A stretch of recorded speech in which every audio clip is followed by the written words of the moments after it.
Tapos yung ating mahiwagang bulletproof. Maraming labas-pasok ng mga bata o tao. Alright, so magandang umaga po sa inyong lahat mga kagwang at welcome na naman pong muli sa aking YouTube channel. Panibagong araw, panibagong vlog na naman tayo. Ngayong araw na ito mga kagwang ay hindi muna kami mamamalingki. Dahil meron akong gagawin ngayon, yung mga upuan para doon sa shop ni Bayaw. So dahil hindi siya makagawi dito dahil malayo pa siya, nandun pa sa Magalang. So tayo na lang na tayong gagawa ng mga upuan na yun. Pero bago ang lahat mga kagwang ay bibili muna kami ng yung mga gamit para doon sa pagputol ng bakal, tulad ng mga cutting disc, saka yung tawag nun, yung pampino ba yun tawag nun, pati pala welding rod. Kailangan namin bumili mga kagwang para may magamit ako mamaya. So alis muna kami, bibili muna kami ni Mrs. para maumpisahan ko na. Ito, meron akong nagawang mga kagwang, yung pinaka-guide niya. Ayusin ko na lang ito mamaya pagdating namin galing bibili ng mga kakailanganin. Tsaka ko na lang ito ayusin mamaya. Yan o. Yan. Pudpud na kasi masyado yung mga upuan ni Bayaw doon sa shop niya mga kagwang, dahil yun nga medyo matagal na. So plastic lang kasi yun. Kaya ganun. Medyo mababa na yung upuan. Kaya naisipan ni Bayaw na gumawa na lang ng ganito, mga bakal, tapos lalagyan niya na lang ng sapin para hindi masyadong magasgas yung pinakasahig. Subukan lang natin kung kaya natin gumawa ng upuan. Titingnan natin kung marunong tayo mag-welding.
A few moments later.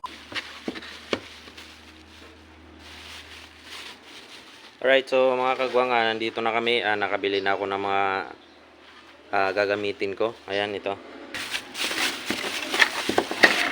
Tsaka welding rod. Ayan. Tsaka nandito na rin yung welding machine. Tapos yung ating mahiwagang bulletproof.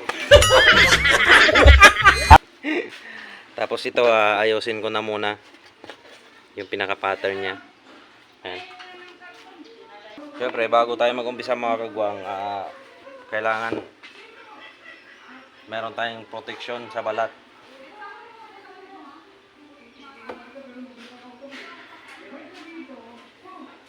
Para dun sa mga tilamsik na mga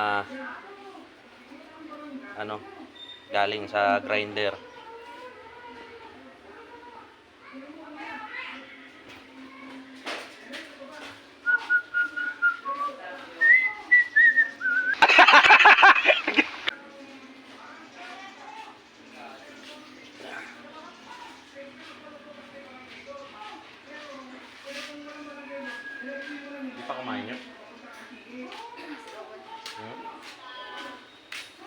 Cereal.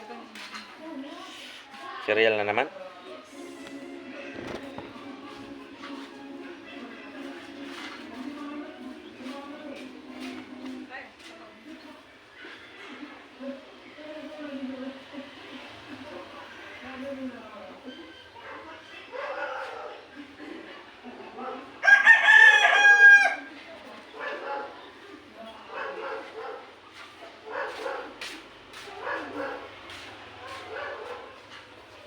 Bibili po tayo.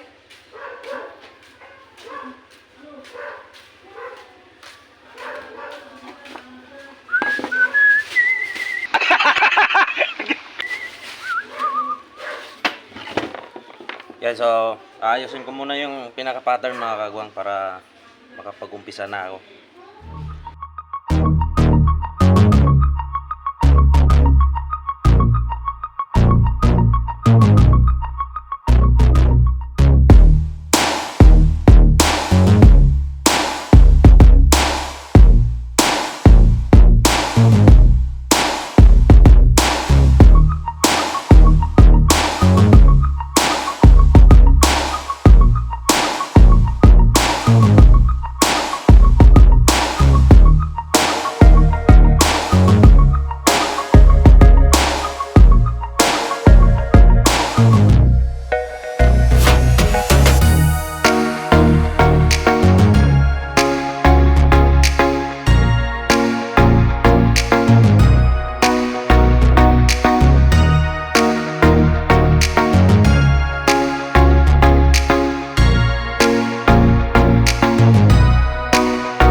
Yung mga kagawang nakagawa na ako ng pinaka-pattern niya.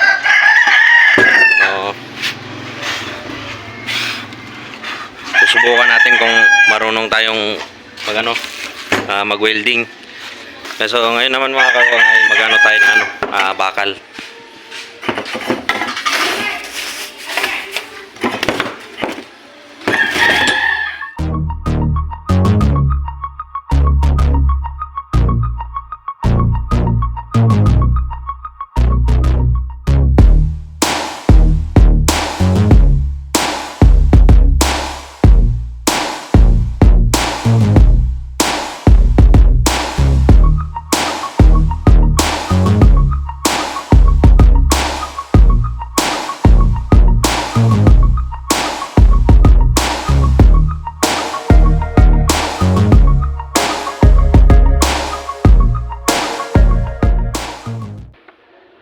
Yan, ito pa yung pattern natin mga kagwang. Ayan. Ayan, ito na yung bakal. Ayan, Ayan. Mahirap talaga pag hindi tayo marunong mga kagwang. Pero tsaga-tsaga lang. Matatapos din natin to. Magagawa din natin to. Right. Time check pala tayo. 12:45 na ang tanghali. So mamaya ko na ito itutuloy mga kagwang. Kakain muna ako.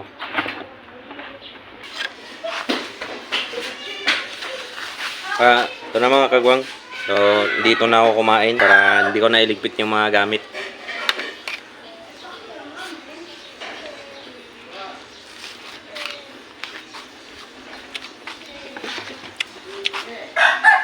Mahirap kasi iwanan yung mga gamit dito mga kagwang. Kasi maraming labas-pasok ng mga bata o tao. Dahil merong dito shop.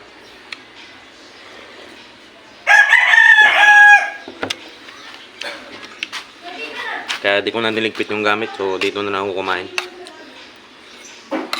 Ayan, kain ba tayo?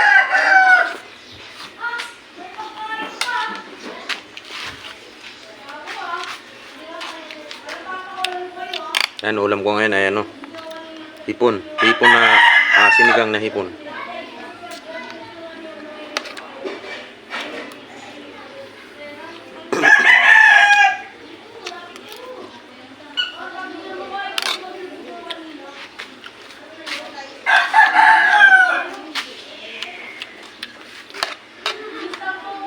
Medyo marami tong upuan na to mga kagwang, mga 10 piraso. Hindi ko alam kung makailan ako ngayon. Baka isa lang.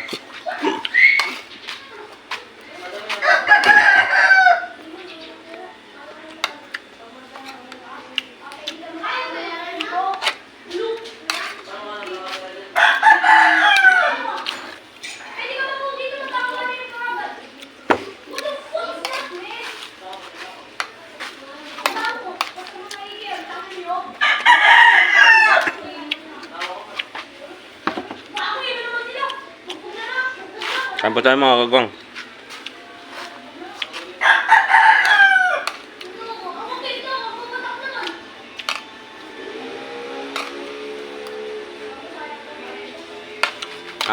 Hindi po ako marunong mag ano talaga mga kagwang. Hindi po talaga ako welder. Ano yan, natuto lang.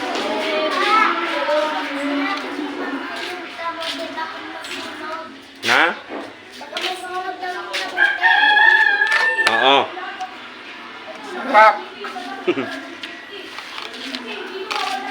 Natuto lang ako mag-welding mga kagwang, dito lang din.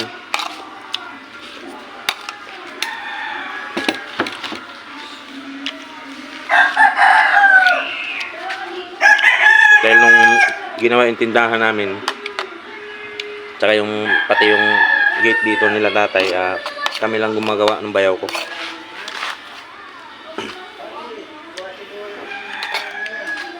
Dapat kaming dalawa ngayon kaso busy siya eh. Ako na lang muna.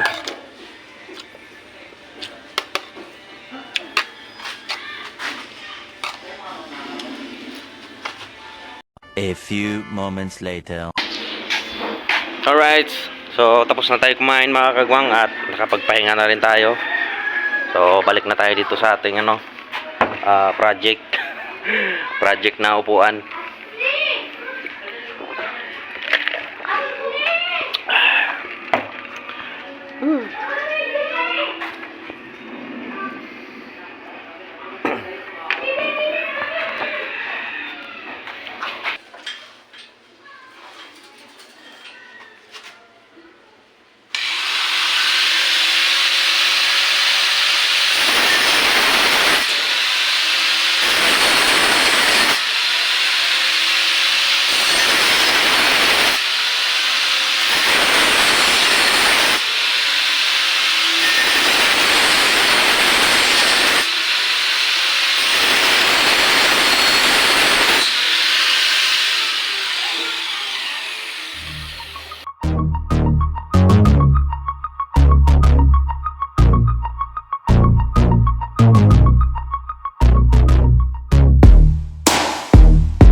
First mga kagwang, ito na.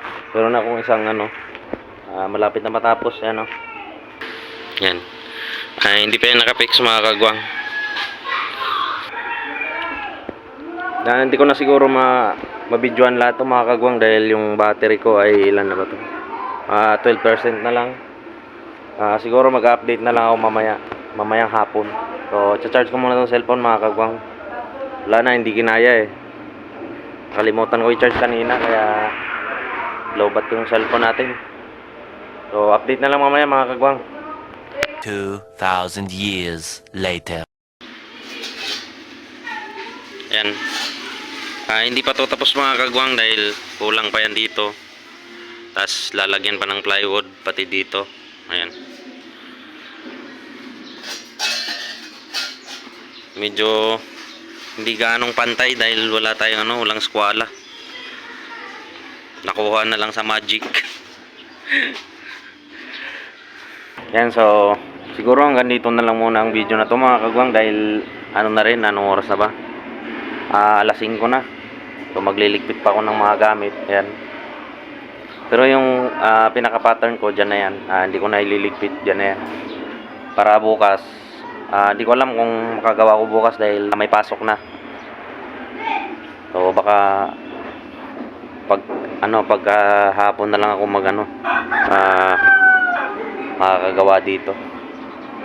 Pagkatapos ng magsundo ng anak ko. So yun, hanggang dito na lang muna mga kagwang. Maraming salamat. Sana nagustuhan niyo yung video na to. At sana huwag kayong magsawa na manood ng mga video. Maraming salamat. Mag-ingat po kayong lahat. Bye-bye!